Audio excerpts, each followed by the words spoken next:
அதாவது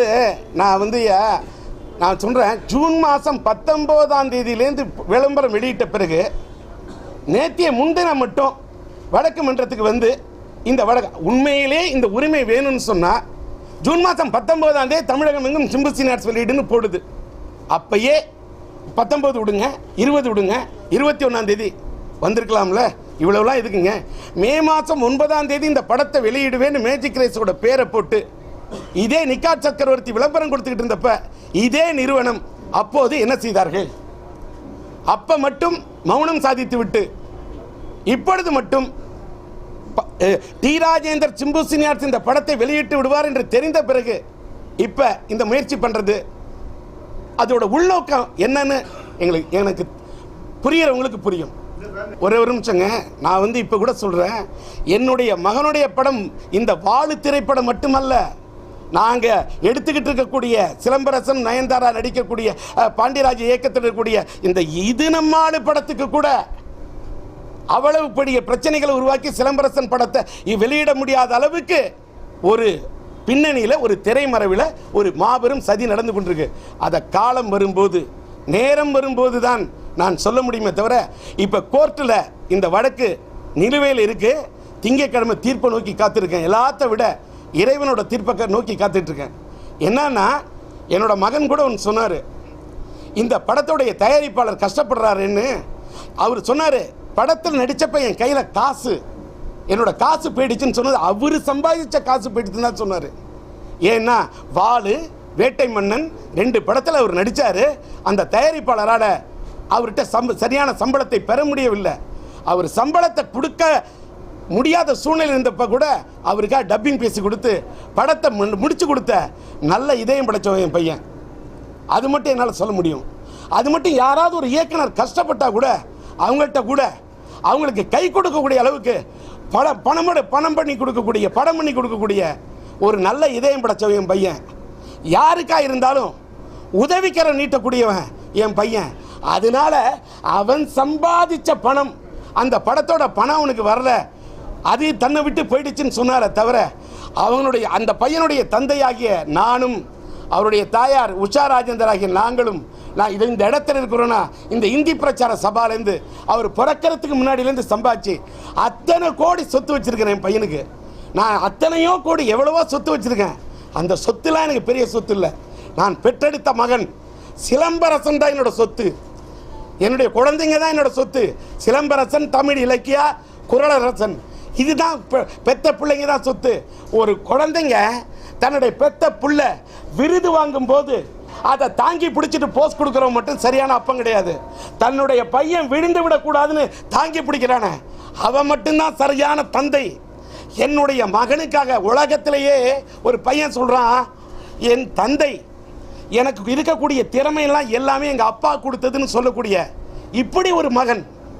எல்லாத்த விட நான் சம்பாதிச்ச பணத்தில் அந்த பணம் போயிடுச்சு, ஆனால் இதற்காக போய் என் தாய் தந்த இடத்துல போய் நின்று அந்த பணம் கேட்க மாட்டேன்னு சொல்லக்கூடிய இந்த மோட்டிவேட் பண்ணக்கூடிய நல்ல உணர்வு. எத்தனை பசங்க அப்பா அம்மாவோட சொத்தை சுரண்டுன்னு நினைக்கக்கூடிய உலகத்தில் எங்கள் அப்பா அம்மா நான் சம்பாதிச்ச காசு என்கிட்ட இல்லைங்கிற நேரத்தில் எங்கள் அம்மாட்ட போய் காசு கேட்கறதுக்கு சங்கோச்சப்படன்னு சொன்ன ஒரு அற்புதமான இதயம் படைத்த, ஒரு அற்புதமான திறமை படைத்த இந்த சிம்புவின் வாழ்க்கையை எந்த இருள் சூட நினைத்தாலும், இன்னொன்று ஒரு படம் என்னைக்கு எந்த தேதியில் ரிலீஸ் ஆகுதுங்கிறது முக்கியம் இல்லை, எந்த தகுதியில் ரிலீஸ் ஆகுதுன்னு தான் முக்கியம். அதோட டேட்டு முக்கியம் இல்லை, இறைவன் எழுதி வச்ச அந்த ஃபேட்டு தான் முக்கியம். தலைவிதியை நான் நம்புகிறேன்.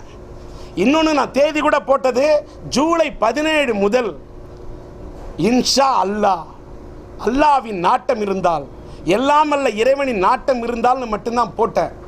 இப்பவும் கூட சொல்கிறேன், ரொம்ப சிரமப்பட்டு ஒரு தயாரிப்பாளர் கஷ்டப்பட்டு நிற்கக்குள்ள ஒரு பிரசவ வழியில் ஒரு தாய் ஒரு பெண் துடிச்சா அந்த பெண்ணுக்கு உதவி பண்ணுற மாதிரி அந்த உதவிக்கு மட்டும்தான் டி ராஜேந்தர் சிம்புசினியார்ஸ் போயிருக்கு.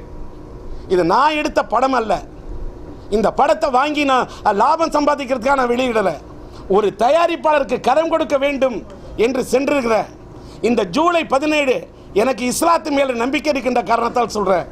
குர்ஆனில் ஒன்று சொல்லப்படும், அதாவது ஃபா இன்னமால் யுஸ்ரி யுஸ்ரான், இன்னமால் யுஸ்ரி யுஸ்ரான், ஃபா இன்னமால் யுஸ்ரி யுஸ்ரான், இன்னமால் யுஸ்ரி யுஸ்ரான் என்னன்னா, உங்களுக்கு நாங்கள் ஒரு துன்பத்தை கொடுத்து விட்டால் மீண்டும் இன்பத்தை கொடுப்போம்.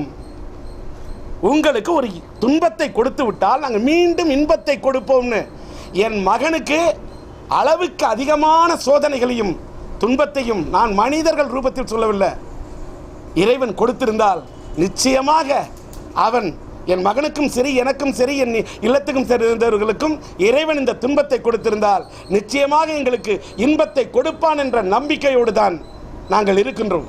இந்த படத்தின் தயாரிப்பாளர் நிக்காட் சக்கரவர்த்தி அவரிடமிருந்து தான் நான் வாங்கி, இன்னொன்று இந்த படத்தை ஒரு விநியோகஸ்தருங்கிற முறையில் இப்போ மதுரையிலையா அங்கே என்ன பிரச்சனை இருக்கோ அதை விநியோகஸ்தர் சங்கத்தின் மூலமாக தீர்த்து, டிகேயா அந்த விநியோக சங்கத்தின் தீர்த்து மதுரை, அதாவது Tirunelveli, Madurai area, Coimbatore area, Salem area, Trichy area, south Arcot, north Arcot, Chengalpattu, city இத்தனை விநியோகஸ்தர் சங்கத்தின் தலைவர்களோடு பேசி யாராருக்கு என்னென்ன பாக்கி இருக்குது, அவங்களோட வட்டி கிட்டிலாம் போய் குறைச்சி எவ்வளோ ரூபாய்க்கு ஒத்துக்கிறாங்க எல்லாத்தையும் பேசி கஷ்டப்பட்டு ஏற்பாடு பண்ணி எல்லா ப்ராப்ளத்தையும் சால்வ் பண்ணி யாராருக்கு எங்கெங்கே கொடுக்கணுமோ எல்லாத்தையும் அதெல்லாம் அந்த பண பாக்கியெல்லாம் கொடுத்து முடிச்சாதான் சார் ஒரு படம் ரிலீஸ் ஆகும்.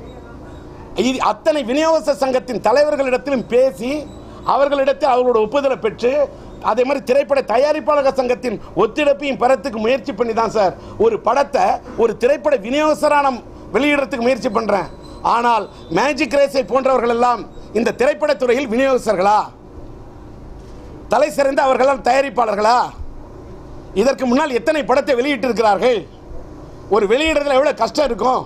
ஜூன் மாதம் 19ஆம் தேதி விளம்பரம் போட்டதுலேருந்து முந்தைய தினம் வரைக்கும், நேற்றைய முந்தைய தினம் வரைக்கும் பொறுத்திருந்து விட்டு, அப்போ திரைப்பட தயாரிப்பாளர் சக்கரவர்த்தி என்ன ஏதோ ஒரு பேமெண்ட் கொடுக்கணும்னா அந்த கொடுக்குற பேமெண்ட்டை வாங்கி கொண்டு சமாதானமாக போவதாக சொல்லிவிட்டு, இப்பொழுது கடைசி நேரத்தில் ஒரு திரைப்படத்தை ரிலீஸ் பண்ணக்கூடிய நேரத்தில் ஒரு கழுத்தில் கத்தி வைக்கிற மாதிரி ஒரு மிரட்டல் பாணியில் ஒரு இதை பண்ணிட்டாக்கா மேலே ஏதாவது பணம் பறிக்கலாமா என்ற ஒரு எண்ணத்தில் தான் சில பேர் செயல்படுறாங்க. இன்னொன்று, 17ஆம் தேதி இந்த படம் வந்துவிட்டால் தமிழ்நாட்டில் பல பெரிய திரையரங்குகளை டி ராஜேந்தரோட மகனுடைய சிலம்பரசன் படத்துக்கு டி ராஜேந்தர் புக் பண்ணி வச்சிருக்கிறாரு.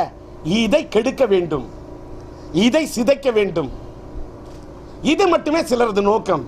இல்லை, நான் என்ன சொல்கிறேன், இப்போவும் சொல்கிறேன், நான் இறைவனை நம்புகிறேன், சரியான நேரம் வரும்போது மட்டுமே சொல்கிறேன். ஏன்னு கேட்டாக்கா, நாங்கள் இந்த படத்தை என்னுடைய இந்த பையனோட படத்தை வெளியிடுறதுக்கு அவ்வளவு ஒரு சிரமப்பட்டு நான் ட்ரை பண்ணிட்டேன்.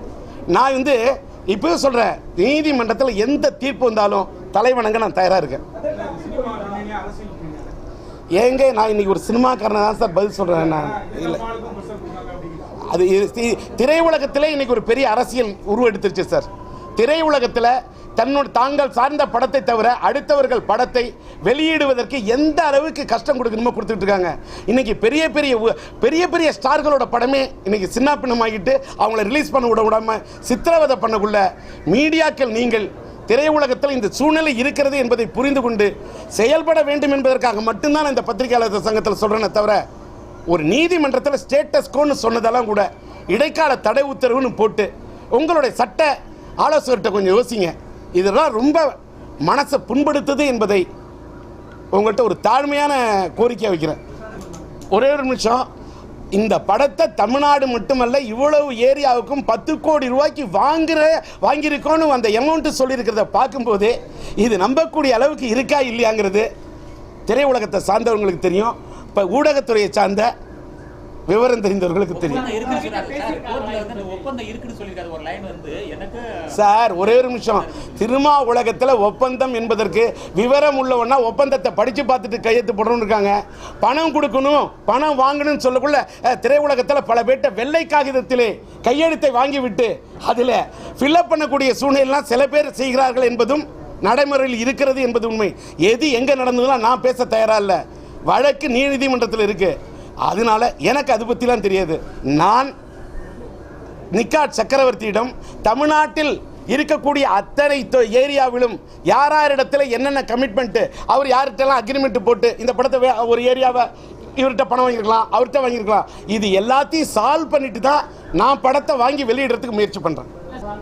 அவர் ஒரு குறிப்பிட்ட தொகையை பெற்றுக்கொண்டு இந்த இந்த அடுத்த மீதி பணத்தை இன்னொன்றுங்க, வேட்டை மன்னன் ஒரு படம் 50லேருந்து 60% எடுத்து வச்சிருக்கிறார். ஒரே படத்தில் எல்லா பணத்தையும் கொண்டாந்து வச்சிருந்தோம் அப்படின்னு ஒரு தயாரிப்பாளர் கிட்ட போய் கழுத்தில் கத்தி வைக்கல. எந்த விதத்தில் நியாயம்? அடுத்த படத்தில் மீதி தரேன்னு சொன்னதை ஒத்துக்கிட்டு இப்போ கடைசி நேரத்தில் முடியாது, மீதி பணமும் வேணும் என்று சொல்லும்போது ஒரு படத்தை வெளியிட முடியாமல் தடுக்க வேண்டும். வெளியிட முடியாமல் தடுக்கக்கூடிய ஒரு சூழ்நிலையை உருவாக்கினால் மேற்கூட்டி ஏதாவது பணம் வாங்கிட முடியுமா? அப்படிங்கிறது மட்டும்தான் இதில் முயற்சி. ஒன்றும் இல்லைங்க, இது நம்மால் என்ற ஒரு படத்துக்கு செங்கல்பட்டு ஏரியா மேலே ஒரு படத்துக்கு நான் பணம் சிம்பு சினியார்ஸில் கடன் வாங்கியிருக்கிறேன். அந்த படம் ரிலீஸ் ஆகும்போது மட்டும்தான் ஒரு வாரத்துக்கு முன்னாடி அந்த பணத்தை கொடுக்கணும்னு அக்ரிமெண்ட் போட்டிருக்கோம், ஒப்பந்தம். ஆனால் இது நம்மால் படத்தை விட்டுட்டு சிம்பு சினியார்ஸ் ப்ரொடியூசர் ப்ளஸ் டிஸ்ட்ரிபியூட்டர், தயாரிப்பாளராக அந்த படத்துக்கு பணம் வாங்கியிருக்கிறேன். டிஸ்ட்ரிபியூட்டராக இந்த படத்தை வெளியிடும் போது வாழு திரைப்படத்தை வெளியிடக்கூடாது, எனக்கு இது நம்மால் வாங்கின பணத்தை கொடுத்துடணும்னு ஒப்பந்தத்தையும் மீறி வழக்கு மன்றத்துக்கு போகிறாங்கன்னா என்ன கொள்கை, என்ன நோக்கம்? இந்த வாழு திரைப்படத்தை, இந்த சிலம்பரசனுக்கு திரைப்படத்தை, இந்த சினிமா இன்னைக்கு வந்துடக்கூடாது. அப்போ இந்த படம் வந்துட ஒரு மனிதனை வரக்கூடாதுன்னு ஒரு பந்தை தண்ணியில் வைத்து அடுத்துனா அந்த பந்து பிச்சுக்கிட்டு தான் சார் வெளியில் வரும். விநியோகஸ்தர் சங்கத்தில் யார்கிட்ட என்ன ஒத்துழைப்பு கேட்டுமோ கேட்டால் ஓரளவுக்கு விநியோக சங்கத்தில் ஒத்துழைப்பு பண்ணியிருக்காங்க. திரையுலகத்தை சேர்ந்த சில பேர் ஒத்துழைப்பு கொடுத்துக்கிட்டு தான் இருக்கிறாங்க. ஒத்துழைப்பு கொடுத்தவர்களுக்கு நன்றி. ஒத்துழைப்பு கொடுக்காமல் திரைமறைவிலே எங்களுக்கு எதிராக இந்த சதி பின்னணியிலே ஈடுபட்டிருக்கக்கூடியவர்களை பற்றி இறைவன் இருக்கான் பார்த்துப்பான், அவ்வளோதான். இல்லை இது விநியோக பிரச்சனை இல்லை சார், இது கோர்ட்டு வரைக்கும் போயிடுச்சு. இவ்வளோ பெரிய பிரச்சனை. இன்னொன்று ஸ்டேட்டஸ் கோன்னு கொடுத்ததே இடைக்கால தடை என்று சொல்லி நாங்கள் புக் பண்ணி வச்சுருக்க தேட்டர்லாம் சிதைக்கக்கூடிய அளவுக்கு சிதைச்சு இன்னும் எவ்வளோ சின்ன பின்னமாக்க முடியுமோ அவ்வளோ முயற்சி நடக்கும்போது இதற்கு பிறகு என்னை என்னோட ரசிகர்களை கடவுள் என்னை காப்பாற்றுவார், என்னையும் என் மகனையும் கடவுள் காப்பாற்றுவார். கடவுளை நம்பக்கூடிய நான் கடவுளுடைய நம்பிக்கையின் பேரில் போராடி கொண்டே இருப்பேன் என்ற நம்பிக்கை மட்டும் என் மகன் மேலே இத்தனை வருஷம் ஆயும் 3 வருஷம் ஒரு படம் ஆனாலும் அந்த ரசிகர்கள் என் மேலே, என் பையன் மேலே வச்சுக்கூடிய அன்பு, அதுதான் இந்த உலகத்தில் நாங்கள் சம்பாதிச்ச சொத்து. அது 200க்கு மேலே பண்ணியிருக்கேன். 300 தேட்டர்களை தொடக்கூடிய அளவுக்கு பண்ணிட்டுருக்கேன். ஒரு நிமிஷம் ஒரு இது பண்ணுங்க சார். வேறொரு நடிகர் என்று தயவு செய்து என்கிட்ட நான் யாருடைய பேரையும் சொல்லக்கூடிய அளவுக்கு இல்லை சார். நான் ரொம்ப சாதாரணமானவன் சார். நான் ரொம்ப சாதாரணமானவன். நான் என் மகன் பெற்றெடுத்த என் பையனுடைய படத்தை வாங்கி வெளியிடக்கூடிய ரொம்ப சாதாரணமானவன். நான் சாதாரண சிம்பு சினியார்ஸ் என்ற ஒரு சாதாரணமான நான் ஒரு ரொம்ப சாதாரணமானவன் சார். நான் இன்னைக்கு தமிழ்நாட்டில் எத்தனையோ திரையரங்குகள் இருக்குது. அதில் யாருக்கு வேணாலும் யாரோட படம் வேணாலும் எப்போ வேணாலும் ரிலீஸ் பண்ணலாம், அது அவங்க இஷ்டம் சார். இதெல்லாம் போய் திரைப்பட தயாரிப்பாளர்கள் சங்கத்தில் இன்னொன்று சார், நான் தமிழ் திரைப்பட உலகத்தில் இருக்கக்கூடிய எந்த சங்கங்களையும் எனக்கு இல்லை பதவி. நான் என்னுடைய தந்தை என்ற முறையில் என் மகனுக்கு செய்ய வந்திருக்கிறேன் உதவி. தமிழ் திரையுலகத்தின் எந்த சங்கத்திலும் எனக்கு இல்லையப்பா பதவி. இல்லை நான் அடுத்தவங்க மேலே குறை சொல்கிறத விட காலம் என்ற இதுக்கு முன்னாடி எல்லாருமே கட்டுப்பட்டு தான் ஆகணும். கால நேர சூழ்நிலை என்ற ஒன்றும் இருக்குல்ல. நான் ஏன் அடுத்தவங்க மேலே மட்டுமே குறை சொல்லணும்? இன்னொன்று, அடுத்தவங்களுடைய சதியை சொல்லி விதியிடம் இருந்து தப்பித்து கொள்ளக்கூடிய அளவுக்கு என்னுடைய மதி இல்லை. ஒரு நிமிஷம்,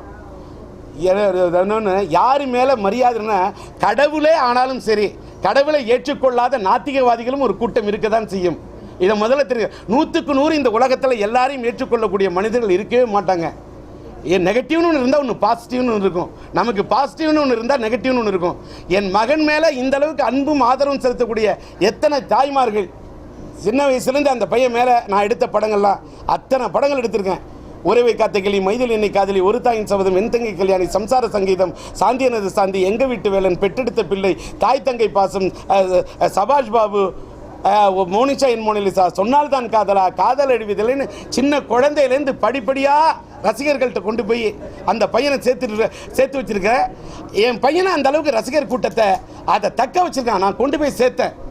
அதை போய் என் பையன் தக்க வச்சிருக்கிறாரு. அது அவருடைய திறமை. அதனால் இந்த பையனோட படம் ரிலீஸ் ஆகணும்னு அவ்வளோ பேர் இன்னைக்கு பிரார்த்தனை பண்ணுறாங்க. இந்த நிகழ்ச்சி இதில் மூலமாக கூட என் மகனுக்காக நல்ல இதயங்கள் பிரார்த்தனை செய்ய வேண்டும் என்று, பிரார்த்தனை செய்வார்கள், செய்ய வேண்டும் என்று மட்டுமே நான் கேட்குறேன். தவிர நான் அப்படி பண்ணிவிடுவேன் இப்படி நான் அதெல்லாம் பேசுகிற இடத்துல இப்போ நான் இல்லை. திங்கட்கிழமை அன்னைக்கு கோர்ட்டில் எந்த முடிவு வந்தாலும் தலை வணங்க தயாராக இருக்கேன் சார்.